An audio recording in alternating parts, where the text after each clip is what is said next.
¿Qué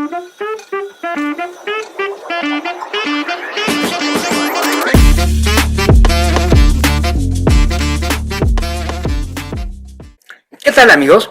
Espero que estén teniendo un excelente día. Bienvenidos a un nuevo episodio de Adiestramiento 3C, Conversaciones Caninas de Calidad.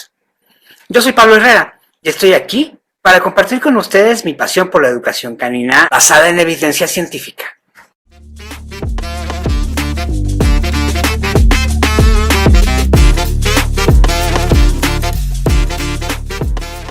Hoy vamos a hablar de algo que en el mundo del adiestramiento tiene más fondo del que aparece: los perros y la posibilidad de elegir. Cuando este tema cae en una conversación entre profesionales, las posturas se polarizan rápido. Y tiene sentido, porque lo que está debajo no es una discusión técnica, es una pregunta bastante más incómoda. ¿Cuánto vale lo que tu perro desea hacer? ¿Y qué te toca hacer con eso a ti, que vives con él? Hace una semana salí a caminar con una perra y sus tutores. Ella lleva varios meses en consulta conmigo. Se llama Luna. Es una mix de pastor belga. Tiene 1 año de edad y llegó a mí con reportes de reactividad hacia perros en general. En la primera consulta, al observarla en casa, noté algo que sus tutores no habían podido notar. Luna no descansaba. No podía bajar la guardia. En todo momento permanecía alerta, escaneando su entorno sin pausar, sin descanso visible.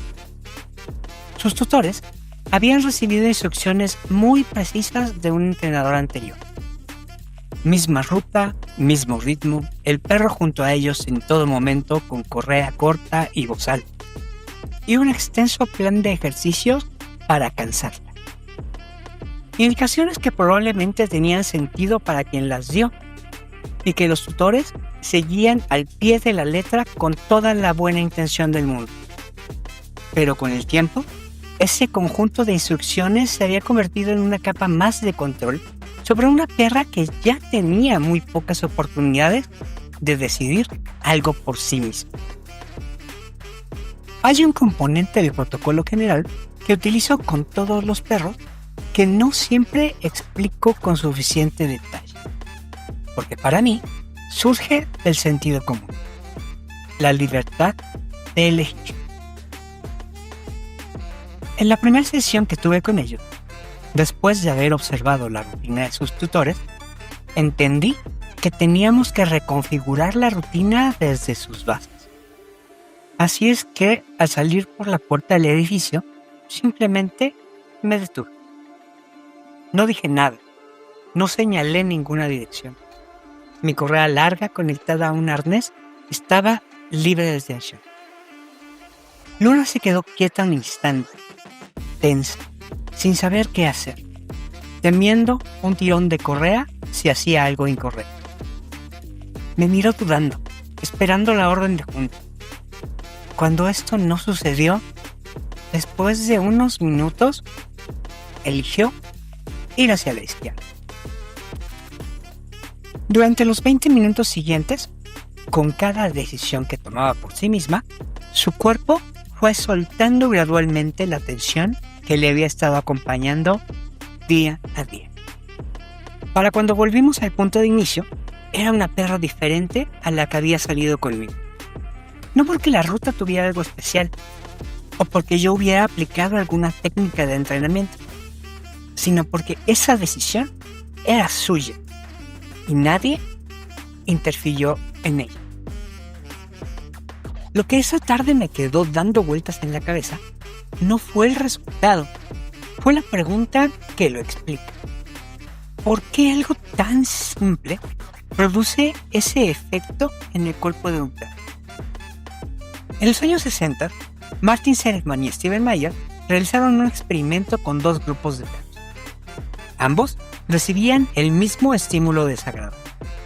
La diferencia era una sola: un grupo tenía acceso a un mecanismo que lo interrumpía. El otro no tenía ningún control sobre lo que ocurrió. El resultado fue que el grupo sin control desarrolló lo que hoy llamamos indefensión aprendida. Dejaron de intentar escapar, incluso cuando más adelante se les dio la oportunidad real de hacerlo. Su sistema nervioso había llegado a una conclusión muy concreta. Lo que hago no cambia lo que me pasa. Y esa conclusión se quedó. Porque fue construida repetición a repetición, no porque el animal hubiera nacido con él. No es un rasgo de personalidad ni un defecto de carácter. Es el resultado predecible de una historia de contingencias donde la conducta y sus consecuencias estaban desconectadas de forma sistemática. Y eso importa en dos sentidos. Primero, porque explica por qué un perro que parece terco, dominante o sin motivación puede estar simplemente atrapado en ese aprendizaje. Y segundo, porque lo que fue aprendido por repetición puede ser desaprendido por repetición, pero en dirección contraria. Lo que este experimento mostró no es solo que el dolor dañe. Lo que mostró es que no tener control sobre lo que te pasa es, en sí mismo, una forma de daño. Noten que lo que Seligman y Mayer estaban midiendo no era la libertad de elegir en un sentido amplio, sino algo más acotado. La capacidad de interrumpir algo que no se quiere que ocurra. La agencia sobre lo aversivo. Esa distinción va a importar más adelante. Porque en realidad toda la conducta de cualquier animal, humano o no, se organiza alrededor de dos únicas motivaciones: acercarse a lo que se quiere conseguir y alejarse de lo que se quiere evitar. No hay una tercera. Y las dos tienen el mismo peso para la estabilidad emocional. Un animal que puede acercarse a lo que quiere, pero no puede alejarse de lo que no quiere, no está en equilibrio. Y tampoco lo está uno que puede evitar lo que le incomoda, pero nunca tiene oportunidad de elegir hacia dónde. La libertad de elegir en su sentido más completo es tener acceso real a las dos direcciones. Eso es lo que Luna había perdido. Y eso es lo que ese paseo, en parte, le devolvió. Este mecanismo opera en sus formas más extremas cuando se usan procedimientos como llevar la correa en la espalda, conectada a un collar de ahorque o pellizco para que el perro no identifique al manejador como fuente del dolor. O cuando se habitúa al perro al receptor de un collar electrónico para que la descarga lo tome por sorpresa. Pero opera también, y esto es lo que más me interesa señalar, en circunstancias mucho menos extremas y ampliamente normalizadas. Cuando un perro no puede decidir nunca por dónde caminar, cuánto tiempo quedarse en un olor, si quiere acercarse a algo o alejarse, cuando cada salida, cada interacción, cada momento del día está organizado desde afuera, sin que él tenga ninguna participación en eso. La expresión más reconocible de la indefensión aprendida es la inhibición conductual. El perro que se rinde, que deja de responder, que parece apagado. Pero no es así como se ve en un inicio. Regularmente los perros, ante esa misma pérdida de control, comienzan por presentar activación crónica. No se inhiben, se disparan. Se mantienen en alerta permanente por si acaso pueden encontrar la más mínima posibilidad de escapar. Se mantienen en la alerta permanente porque antes de que llegue el devastador aprendizaje de que su conducta no les funciona para evitar aquello que no quieren que suceda, buscarán huir o defenderse para sobrevivir. Y es ahí, amigos míos, donde vive la reactividad. La hipervigilancia de Luna no era ansiedad sin causa, era la respuesta de un perro que llevaba mucho tiempo en un entorno donde sus comportamientos no producían nada de lo que ella buscaba, solo le evitaban el dolor. La ruta fija, el ritmo fijo, el perro siempre junto al tutor eran parte de ese. Estrategias bien intencionadas, sin duda, pero la intención no modifica el efecto. Y el efecto, en todos estos casos, era privar a Luna de lo único que su sistema nervioso necesitaba para estabilizarse: la posibilidad de que su conducta la acercara a algo que ella misma quisiera hacer. Una investigación más reciente trabajó directamente con perros para explorar algo diferente. No la agencia sobre lo aversivo, sino la libertad de preferencia entre opciones neutras o positivas. Los perros podían escoger entre dos actividades: jugar en un patio cerrado o caminar por un sendero. No había nada que evitar, solo una dirección que tomar. Cada perro tenía preferencias consistentes y propias, pero lo más relevante fue algo distinto. El simple hecho de elegir funcionaba como reductor de estrés, con independencia de qué actividad escogían. No importaba tanto qué elegían, importaba que podían elegir. Son dos mecanismos distintos. El primero opera sobre el sistema de amenaza. El animal aprende que puede detener lo que no quiere. El segundo opera sobre el sistema de aproximación. El animal aprende que sus preferencias tienen efecto en lo que ocurre.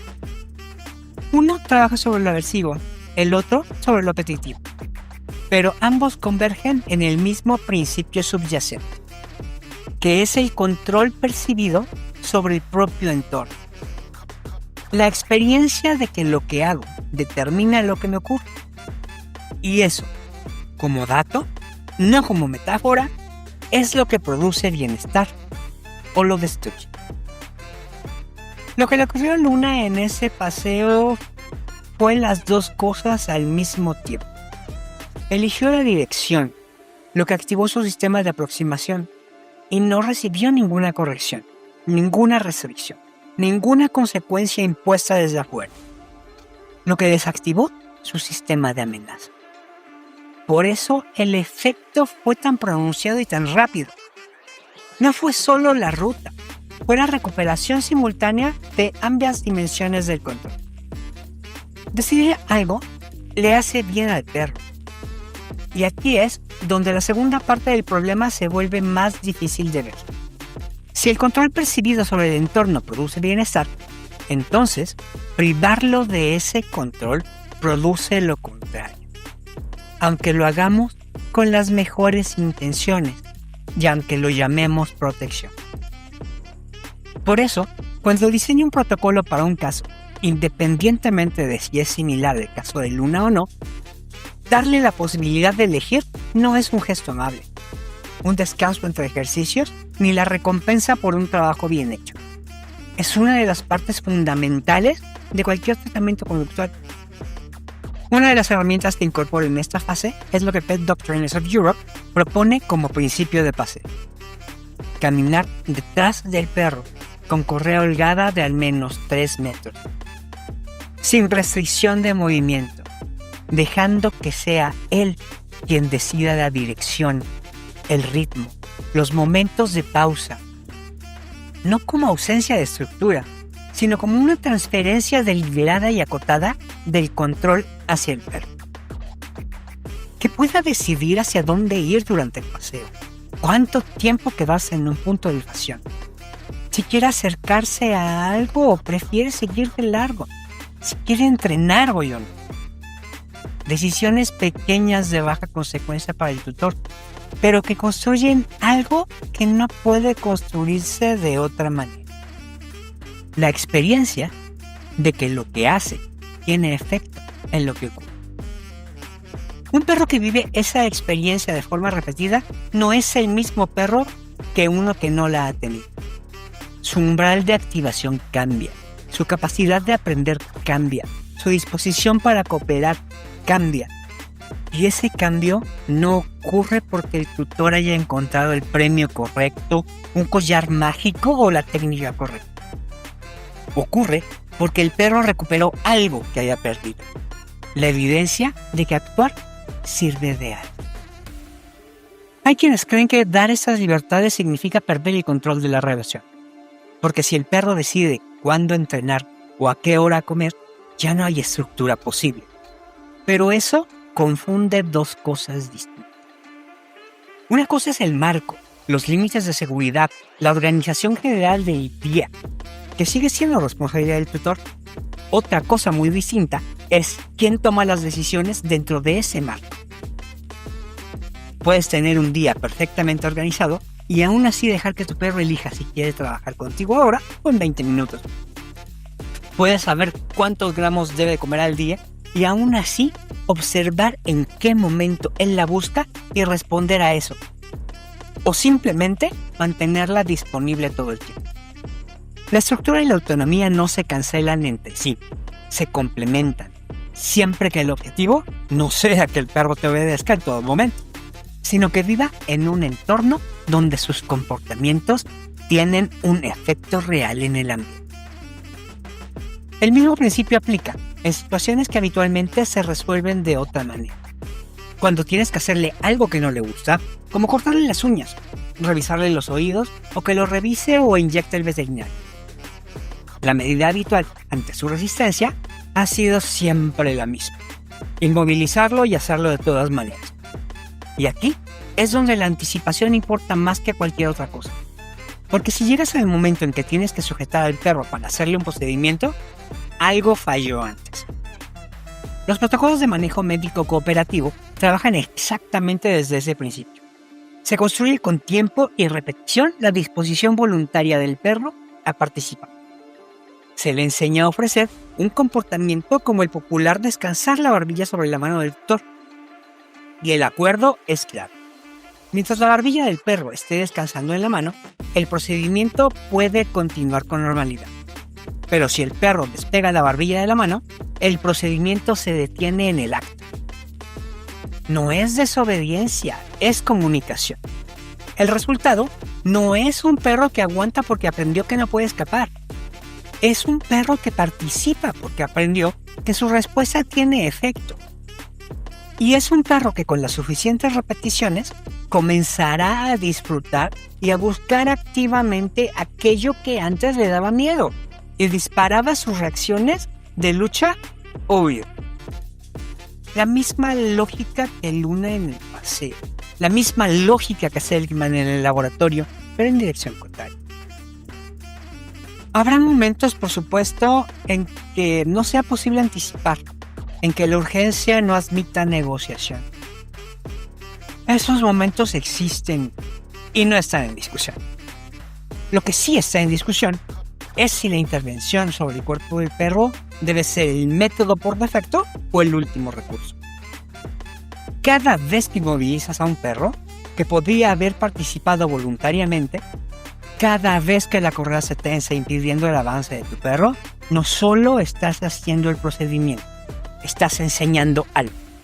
Y lo que estás enseñando es que su comportamiento no tiene efecto. Y ahí está el problema que más me interesa señalar, porque es el más difícil de ver. Es muy fácil usar el argumento del bienestar para justificar cualquier restricción que en realidad solo nos conviene a nosotros.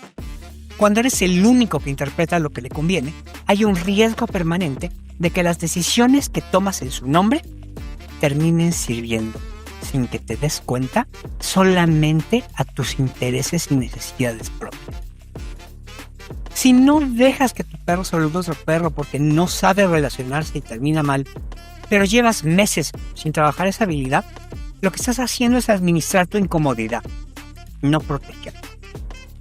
Si decides castrar a tu perro, porque así va a estar más tranquilo y será más fácil de manejar, sin haber consultado con un especialista en comportamiento ni considerado alternativas, estás tomando una decisión quirúrgica irreversible sobre su cuerpo con un argumento conductual que la evidencia no sostiene. Si no permites que tu perro interactúe con otras personas o perros porque podría pasar algo, y eso significa que lleva años sin contacto con nadie más que contigo, estás construyendo un aislamiento que más temprano que tarde va a cobrar un precio conductual. Si lo mantienes en casa durante días porque está lloviendo y crees que no es bueno para él que se enlode las patas, puede que lo que estés evitando no sea su sufrimiento, sino el tuyo. Ese riesgo no desaparece con buenas intenciones.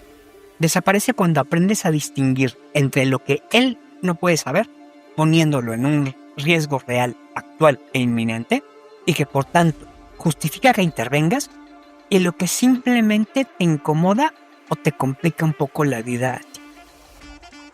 La diferencia observable entre un perro que actúa porque no tiene otra opción y uno que actúa porque en su historia esa acción ha producido consecuencias buenas no es solo de método, es de todo lo que viene después.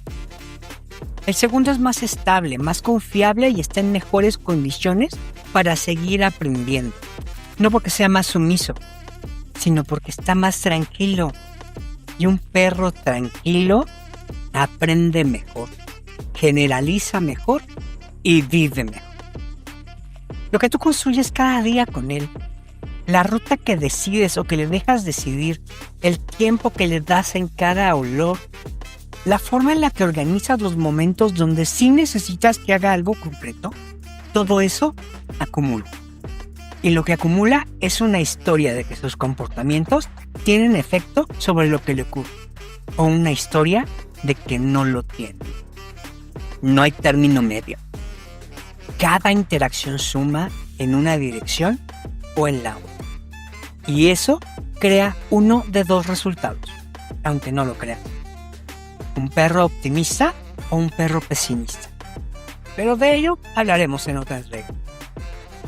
Luna me confirma eso cada sesión, no porque me lo enseñe, sino porque me da evidencia de que el principio funciona. Cuando llegó a mí reaccionaba ante cualquier perro en un radio de 20 metros. Hoy esa reacción ocurre únicamente cuando un perro se aproxima a menos de medio metro y solo con el 25% de los perros que encuentra. Sus tutores describen a un perro cualitativamente distinto al que sacaron la primera vez. Eso no ocurrió porque encontráramos el premio correcto o la técnica adecuada. Ocurrió porque Luna recuperó las dos cosas que había perdido. La posibilidad de alejarse de lo que no quería y la posibilidad de elegir lo que sí. Si algo de lo que aquí se plantea suena contigo, si te reconoces en la inquietud de querer hacer las cosas mejor, pero sin saber exactamente por dónde empezar, te invito a que nos encontremos en refuerzopositivo.com. Ahí comparto más sobre cómo construir relaciones con los perros desde el conocimiento, la observación rigurosa y el cuidado genuino de su bienestar. No es una técnica, es una forma de pensar el entrenamiento.